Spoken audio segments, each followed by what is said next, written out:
میں ہمارے شہر کے ایک نوجوان فاضل اور ہونہار عالم دین جو اس موضوع پر اپنی خصوصی مہارت رکھتے ہیں اور جو اس موضوع پر اپنی کہ ایک خصوصی ٹریننگ حاصل کیے ہیں، جو اس موضوع کے اسپیشلسٹ ہیں، مولانا خضر صاحب کو میں دعوت خطاب دیتا ہوں کہ وہ آ کر اپنے خطاب عالی سے اور اپنے مفصل خطاب سے ہم سب کو استفادے کا موقع عنایت فرمائیں۔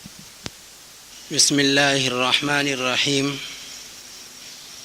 الحمد للہ الذی ہدانا لہذا وما كنا لنہتدی لولا ان ہدانا اللہ ونشہد ان لا الہ الا اللہ وحدہ لا شریک لہ ونشهد أن سيدنا ومولانا محمدا عبده ورسوله أما بعد قال الله تبارك وتعالى في القرآن المجيد أعوذ بالله من الشيطان الرجيم بسم الله الرحمن الرحيم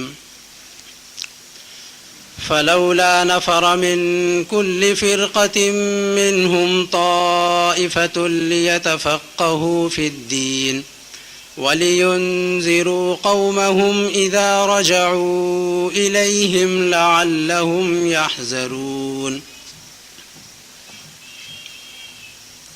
صدق الله مولانا العظيم۔ بزرگان محترم، عزیزان گرامی، شہر نظام آباد کے غیور اور حساس صاحب علم ساتھیوں، اسٹیج پر تشریف فرما معزز علماء اکرام، اس وقت ہمارا یہ جلسہ مسلک حنفی قرآن و حدیث کی روشنی میں منعقد کیا گیا ہے،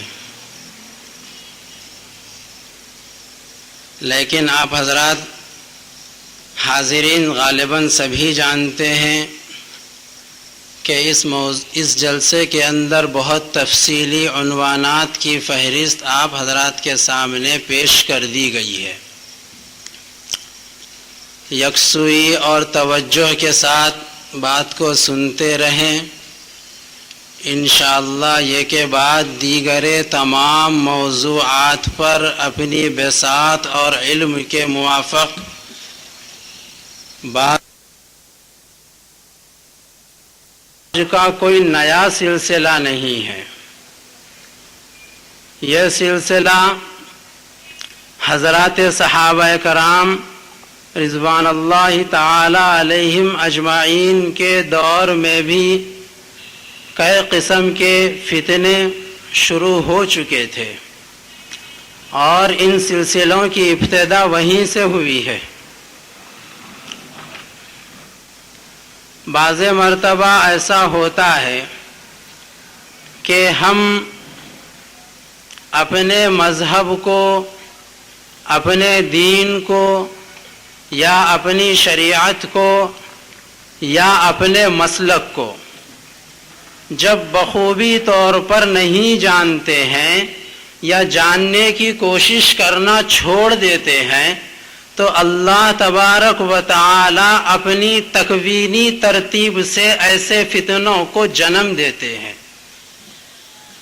تاکہ یہ فتنے جب رونما ہو جائے دنیا کے اندر، تو اس کے مقابلے میں جب اہل حق اپنے بات کی وضاحت کریں گے تو صحیح بات جس پر ہم لوگ چلتے ہیں، جس پر ہم لوگوں کا عمل ہوتا ہے، وہ علمی انداز میں ہمارے سامنے آ جائے۔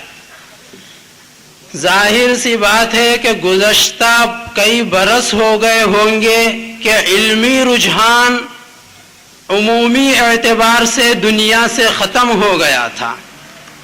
جن چیزوں کو ہم مانتے ہیں یا جو چیزیں ہمارے عقیدے کے اندر داخل تھی، ان چیزوں سے بھی عمومی طور پر ہم کو واقفیت حاصل نہیں ہے۔ اس لیے اللہ تبارک و تعالی نے ایسے فتنوں کو پیدا فرمایا تاکہ ہم اپنے عقیدے کو مضبوط کر سکیں اس کے بہانے سے۔ ان فتنوں کا پیدا ہو جانا ہمارے لیے باعث تشویش کبھی نہیں ہوا، الحمدللہ ان فتنوں سے بھی ہم مفید اسباق حاصل کرتے ہیں اور اس کو بہانہ بنا کر اپنے صحیح عقیدے کو امت مسلمہ کے سامنے پیش کرنے کے مواقع کو فراہم کر لیتے ہیں۔ تو چونکہ اختلافات ابتدا ہی سے چلے آ رہے تھے، مسلمانوں کے اوپر عموماً دو قسم کے فتنے ہوتے ہیں، بعض مرتبہ بیرونی حملے ہوتے ہیں، بعض مرتبہ اندرونی حملے ہوتے ہیں۔ بیرونی سے مراد اس وقت میری یہ ہے جو مذہب سے الگ ہوتے ہیں، یہودیت کا حملہ ہوتا ہے، عیسائیت کا مسلمانوں پہ حملہ ہوتا ہے یا مشرکین کا حملہ ہوتا ہے۔ کئی قسم کے حملے مسلمانوں پر روزانہ صبح و شام ہوتے رہتے ہیں، جن کا مشاہدہ ہم کر رہے ہیں اور اسی دور سے ہم گزر رہے ہیں۔ بعض حملے اندرونی ہوا کرتے ہیں، اندرونی سازشیں ہوا کرتی ہے، اندرونی اختلافات ہوا کرتے ہیں۔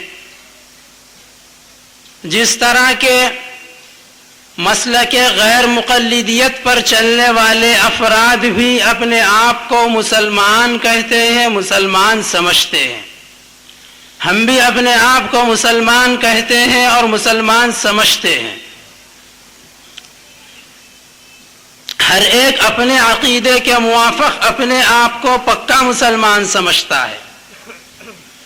تو اس اعتبار سے اس فتنے کو میں اندرونی فتنہ سمجھتا ہوں۔ اندرونی اختلافات کے لیے صحابہ کرام رضوان اللہ تعالی علیہ اجمعین کے دور میں ایک مثال ہم کو ملتی ہے سنہری حرفوں کے اندر، وہ اگرچہ بھیانک واقعہ ہوگا لیکن اس سے بہت اہم سبق میں آپ حضرات کو دینا چاہتا ہوں، اس کے بعد اپنی گفتگو شروع کروں گا۔ حضرت سیدنا علی کرم اللہ وجہہ کا دور خلافت چل رہا تھا۔ حضرت علی رضی اللہ تعالی عنہ اور حضرت سیدنا امیر معاویہ رضی اللہ تعالی عنہ دونوں بھی اپنے وقت کے جلیل القدر صحابہ میں سے ہے۔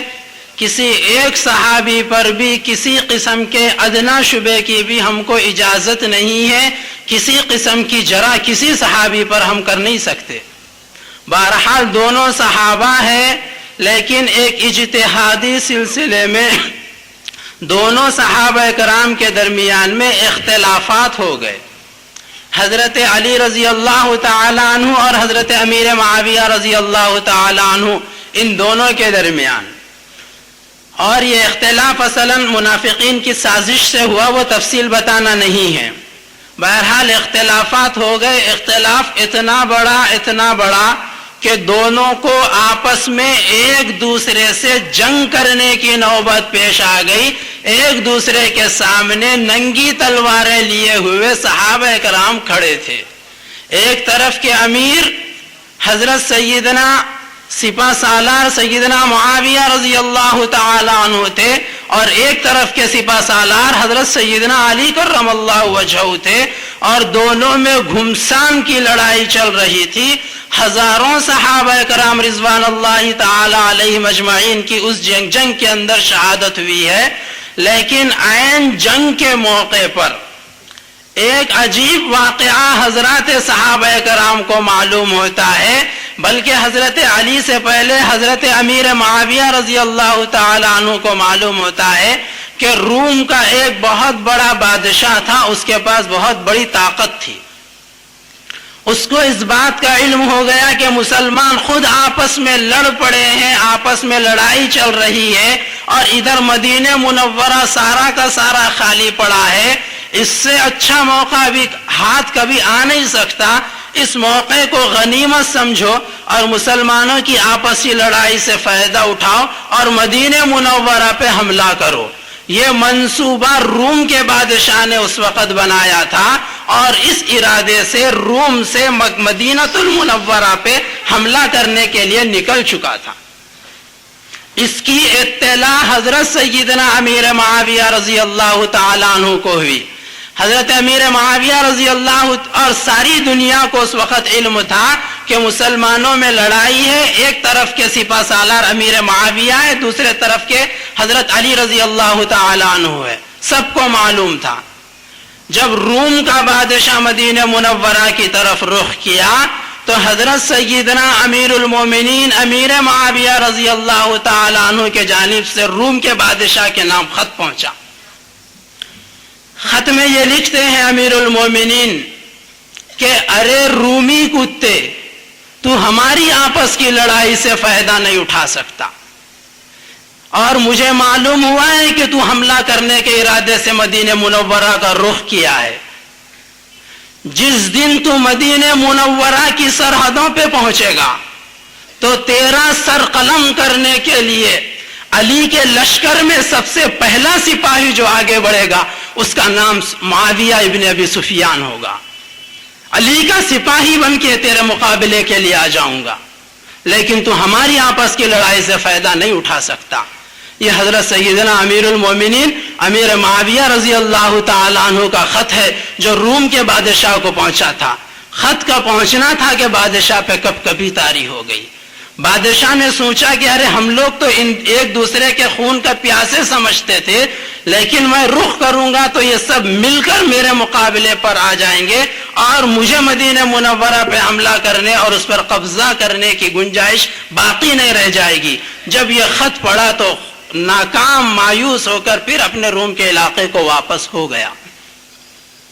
بہرحال یہ ایک تاریخی واقعہ ہے. حضرات صحابہ کرام رضوان اللہ تعالی علیہم اجمعین کے بارے میں حضور پاک علیہ الصلوۃ والسلام نے فرما دیا تھا, اصحابی کالنجوم فبأیہم اقتدیتم اہتدیتم. میرے صحابہ ستاروں کے مانند ہے, ان میں سے تم جس کی بھی اقتدا کرو گے اہتدیتم ہدایت پا جاؤ گے, کامیاب ہو جاؤ گے. یہیں سے بات سمجھ میں آتی ہے کہ صحابہ کے اتنے شدید اختلافات میں بھی ہمارے لیے ہدایت کے راستے ہموار ہیں. ہدایت کی راہیں ہمیں صحابہ کے ان اختلافات میں بھی ہمیں نظر آتی ہے. میں نظام آباد کے تمام غیر مقلدین احباب سے بھی اس بات کی امید رکھتا ہوں, امید کے ساتھ ساتھ گزارش بھی کرتا ہوں, اور تمام کے تمام مقلدین حضرات سے بھی گزارش کرتا ہوں, اور مجھے یقین کامل بھی ہے ان حضرات کے اوپر کہ جب بھی بیرونی حملے ان حضرات کے اوپر آئیں گے تو یہ لوگ اپنے مذہب کی حفاظت میں انشاءاللہ متحد ہوں گے اور متحد ہو کر باطل کا یہودیت اور عیسائیت کا مقابلہ کریں گے. لیکن جہاں تک یہ اندرونی اختلافات کا سلسلہ ہے وہ تو بہرحال ابل پڑا ہے, چل رہا ہے. اور انتہائی افسوس کے ساتھ کہتا ہوں کہ یہ سیاہ کاریاں اور تباہ کاریاں ہمارے شہر نظام آباد میں غالباً 12 یا 15 سال کا عرصہ ہو گیا ہوگا کہ مستقل چل رہی ہے اور مستقل افراد پریشانی کا شکار ہیں. یہ تمہیدی گفتگو کے بعد ایک اعلان یہ کرتا ہوں کہ دوران بیان جن صاحب کو بھی کچھ سوال مجھ سے کرنا ہو تو سوال کو کھڑے ہو کر کرنے کی اجازت نہیں ہوگی. پرچی میں لکھ کر سوال بھیجا جائے, انشاءاللہ اس کا جواب دوران تقریر میں دے دوں گا. آپ وہاں تشریف. جن صاحب کو بھی سوال بھیجنا ہے یہاں پر سوال بھیجیں, انشاءاللہ مجھ تک پہنچ جائے گا اور اس کا جواب دے دوں گا. دوران تقریر کھڑے ہو کے سوال کرنے کی اجازت نہیں ہوگی. میرے عزیزو بزرگو دوستو, میں اس وقت آپ حضرات کے سامنے تقریر نہیں کرنا چاہتا, نہ مجھے تقریر آتی ہے. میں سبقی آدمی ہوں, درسی آدمی ہوں, سبق پڑھانا جانتا ہوں, اور اس وقت بھی آپ حضرات کو کچھ سبق سکھانے کے لیے بیٹھا ہوں. اور سبق کا اصول یہ ہوتا ہے, آج کا پڑھایا ہوا سبق کل سنا جاتا ہے. آج جو بات بول دی جاتی ہے کل اس کے متعلق سوال کیا جائے گا. یہ اختلاف آپ حضرات کے سامنے برسوں سے چل رہا ہے. احادیث کے حوالے سے معقول انداز میں چند باتیں آپ حضرات کے سامنے کروں گا، اور مجھے اس بات کا اس وقت علم ہے کہ آپ حضرات کو ان تمام باتوں کی واقفیت نہیں ہے، چونکہ میں جانتا ہوں، اس لیے فرض کفایہ ادا کرنے کی نیت سے آپ حضرات کے سامنے بیٹھ گیا ہوں۔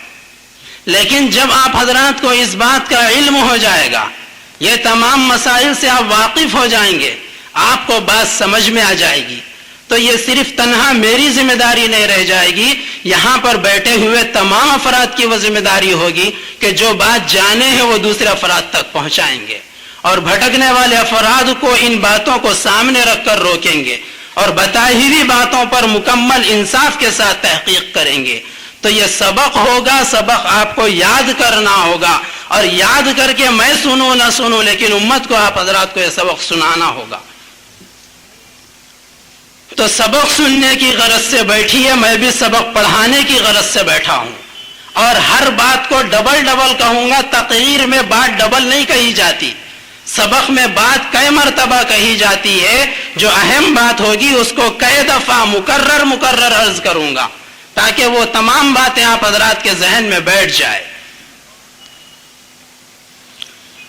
ہمارا یہ جلسہ مسلک حنفی قرآن اور حدیث کی روشنی میں منعقد ہوا ہے۔ جس طرح حضرت مولانا عابد صاحب قاسمی دامت برکاتہم نے آپ حضرات کے سامنے اعلان فرمایا کہ ہمارا مقصد اس وقت صرف اپنے مسلک کی وضاحت کرنا ہے، کسی سے اختلاف کرنا یا کسی کے اوپر چھینٹے اچھالنا یا کسی کا تمسخر کرنا ہم کو مقصود نہیں ہے۔ بہرحال یہ تو ایک سیدھی سادی بات تھی، لیکن ایک بات میرے لیے بڑی مشکل کی یہاں پہ پیش آ گئی۔ مشکل کی بات یہ پیش آ گئی ہے کہ مجھے یہاں پہ بیٹھ کے اپنے مسلک کی وضاحت کرنا ہے، اور ہمارے شہر میں ہمارے اس مسلک سے اختلاف غیر مقلدین کو ہے، اور دنیا کا مسلمہ اصول ہے تعرف الاشیاء باضدادها، چیزیں اپنی ازداد سے اپنی ضدوں سے پہچانی جاتی ہے۔ دن کا تصور اس وقت تک ناممکن ہے جب تک کہ رات کو بیان نہ کیا جائے، روشنی کا تصور اس وقت تک محال ہے جب تک کہ اندھیرے کو بیان نہ کیا جائے یا اندھیرے کی حقیقت سامنے نہ آئے۔ مجھے اپنے مسلک کی وضاحت کرنے کے لیے چاہتا نہیں ہوں کہ کسی غیر مقلد کا یا کسی دوسرے مسلک والوں کا نام لوں، لیکن اپنے مسلک ہی کی وضاحت کرنا مقصود ہے۔ درمیان میں مجبوراً کسی کا نام لینا پڑے گا، اس کو آپ حضرات برداشت کرتے چلے جائیں۔ مقصود اصلی وہ نہیں ہوگا، اپنے مسلک کی وضاحت کے لیے مجبوراً نام لینا پڑے گا، اس لیے مجبوراً نام لوں گا۔ چیزیں اپوزٹ سے پہچانی جاتی ہیں، زیادہ سمجھ میں آتی ہے۔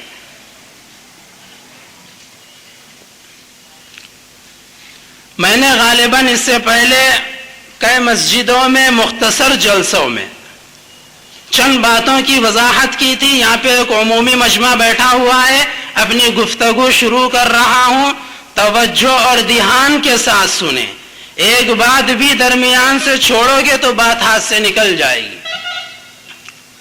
اللہ تبارک و تعالی نے قرآن مجید میں ارشاد فرمایا ہے، اليوم اکملت لکم دینکم واتممت علیکم نعمتی ورضیت لکم الاسلام دینا، آج میں نے تمہارے لیے تمہارے دین کو مکمل کر دیا ہے۔ اليوم اکملت لکم دینکم، ایک خاص موقع پر خاص وقت میں حضور پاک علیہ السلام پر یہ آیات کریمہ نازل ہوئی۔ اس آیت کے نزول کے بعد پھر احکامات کی آیات کا نزول ختم ہو گیا، دین مکمل ہو گیا۔ جب دین مسلمانوں کا مکمل ہو گیا تو مسلمانوں کو اب کسی اور نئے دین کی ضرورت نہیں ہے،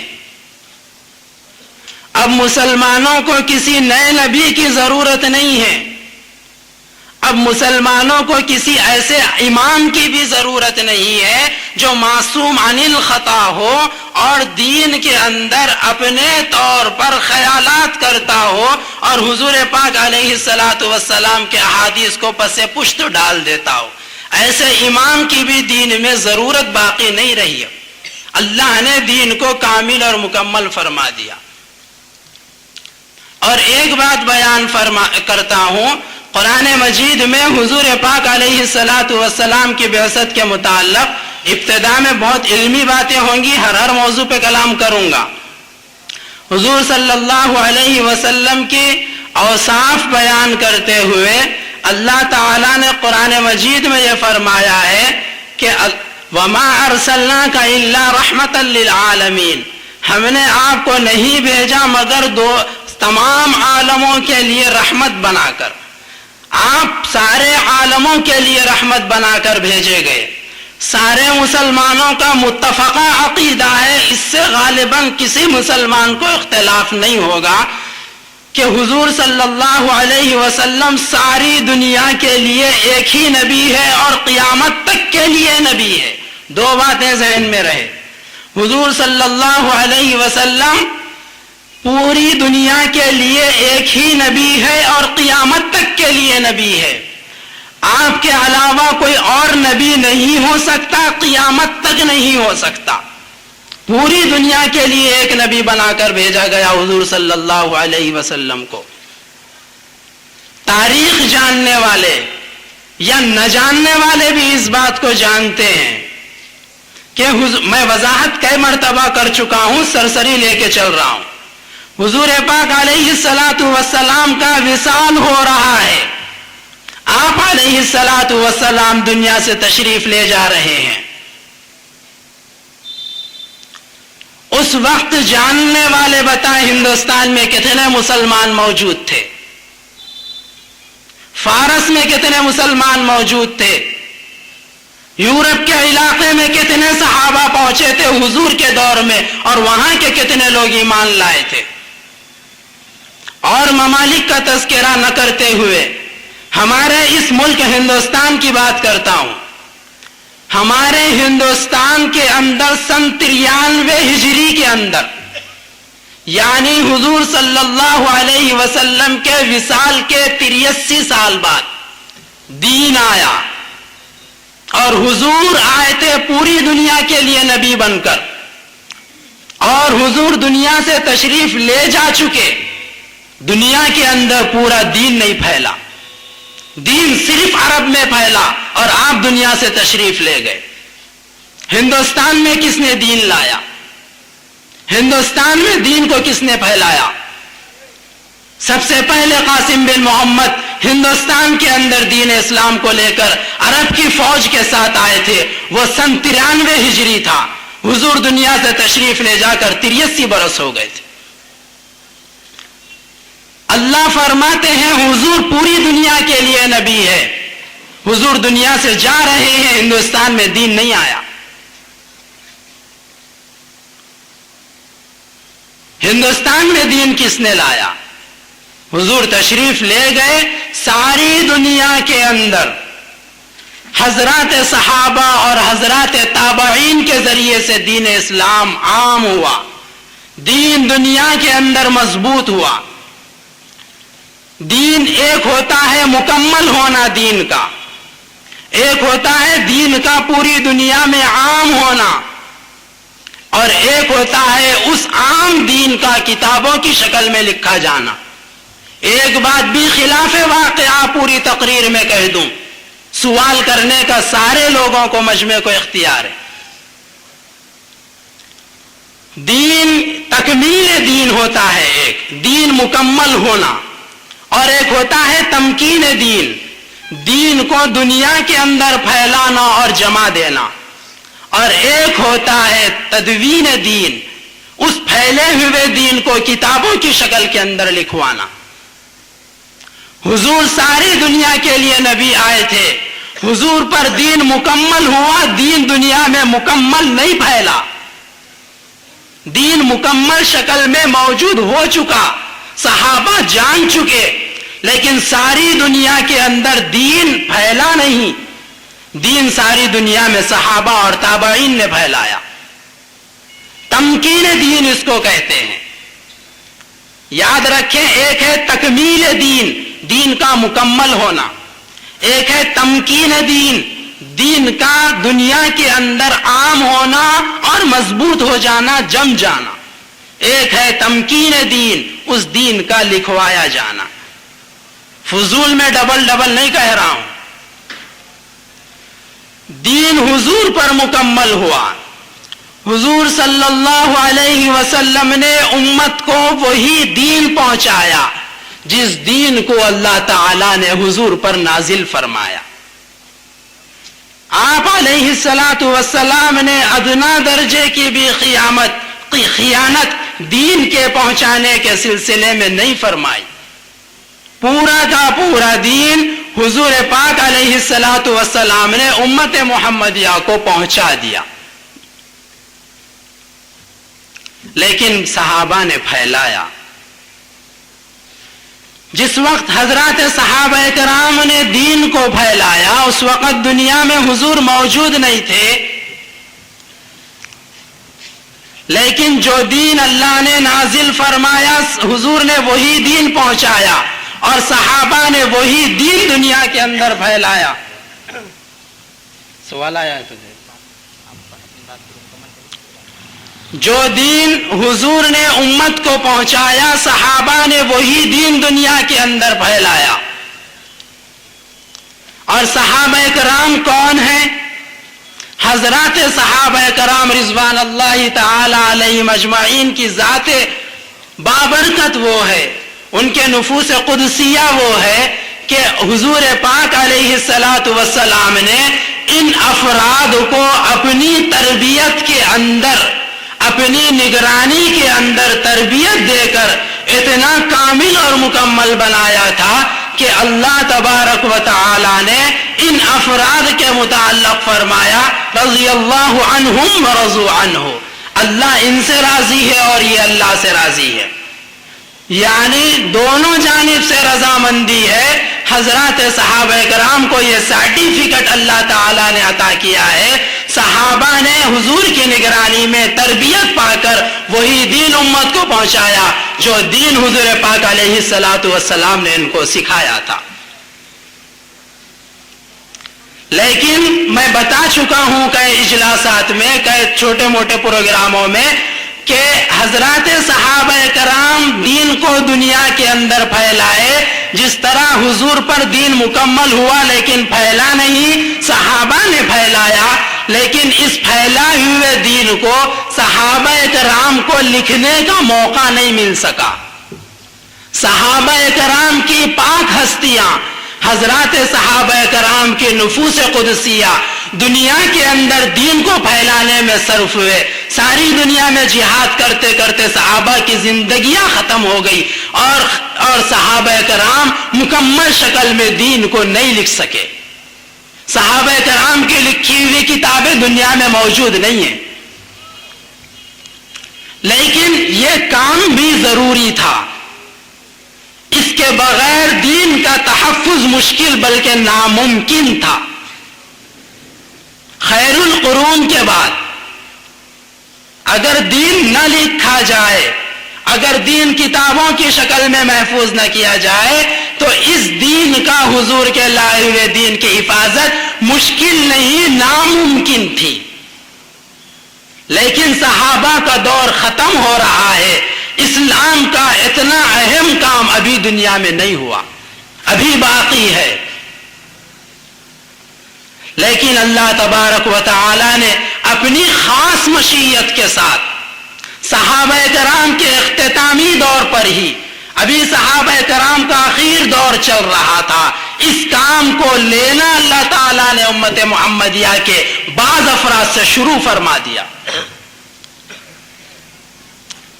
حضرات صحابہ کرام کے آخر دور میں حضرت سیدنا امام اعظم ابو حنیفہ رحمۃ اللہ علیہ کوفہ جیسے علم کے شہر میں پیدا ہوتے ہیں سن 80 ہجری میں، یعنی حضور کے وصال کے کل 70 سال بعد سن 80 ہجری میں امام صاحب دنیا میں تشریف لائے. اور امام صاحب